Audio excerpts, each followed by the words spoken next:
it goes and sticks in your colon. That means your respiratory action and your thought process and your sense of smell will get lowered over a period of time. Once survival is taken care of, that's when you choose. Now you choose what kind of a body you want, what kind of function you want to perform, accordingly you eat. Everybody knows it makes you dull, but the teacher also eats, that's a problem.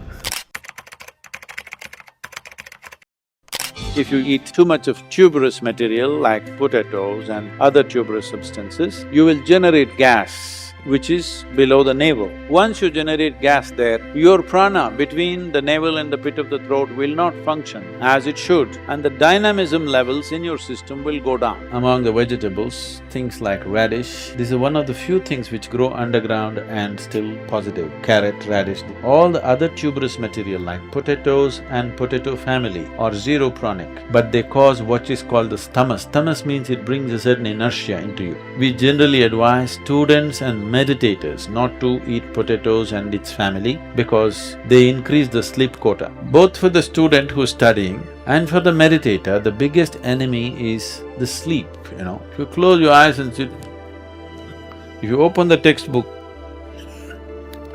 is a great tranquilizer, isn't it? And on top of it, if you're on a potato diet, you'll fall asleep instantly. Dairy products have certain enzymes which are used today to manufacture certain textile adhesives. These adhesives are not water soluble. So when you consume a lot of dairy product, it goes and sticks in your colon. So the waste material which should have easily flown out will not flow out of the system. The general alertness in the body and in the mind will go down by consumption of dairy products. At least those who come from the south, they told you even in your school, if you eat the curd rice, you will fall asleep. Yes or no? If somebody is sleepy, it's a common thing in South India, na thair sadam saaptu vandiya. Everybody knows it makes you dull, but the teacher also eats, that's a problem. Sugar, empty calories, no nutrition. Historically, sugar was used in its unrefined, raw form taken directly from sugarcane juice. Clarified juice was boiled into crystalline solid, broken down into gravely masses and consumed as sugar. Today, however, much of the commercially available sugar is chemically processed and refined. According to the United States National Institutes of Health, such refined sugar provides empty calories because the refining process removes almost all vitamins and minerals, drastically depleting the nutritional value of the sugar. Alternatives to sugar: jaggery. Jaggery is the unrefined raw form of sugar that was used in ancient times. It is widely used in India and South Asia as a sweetener.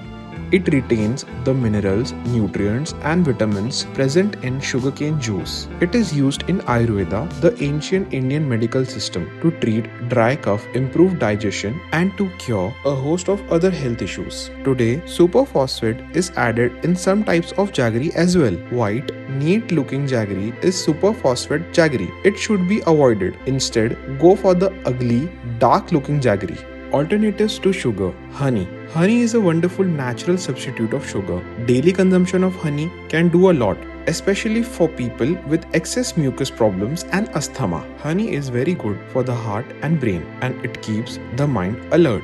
Honey has different impacts on the human system depending on how it has been consumed, whether raw, mixed with cold water, or mixed with tepid water. When honey is mixed with tepid water and consumed every day, it raises the red blood cell (RBC) count in the circulatory system, enhances the blood's hemoglobin level, which takes care of anemic conditions. Honey should not be cooked, that makes it poisonous. Mix honey with tepid or warm water, not in boiling hot water. Honey should also not be given to children under the age of 1. It is an established fact medically that in your present system, if you eat raw meat, it would take anywhere between 70 to 72 hours to pass through the system. If you eat cooked meat, it would take 50 to 54 hours to pass through the system. If you eat cooked vegetarian meals, it will take 24 to 30 hours to pass through the system. If you eat an uncooked vegetable, it will take 12 to 15 hours to pass through the system. If you eat a fruit, it will take 1.5 to 3 hours to pass through the system. Why is it taking so much time?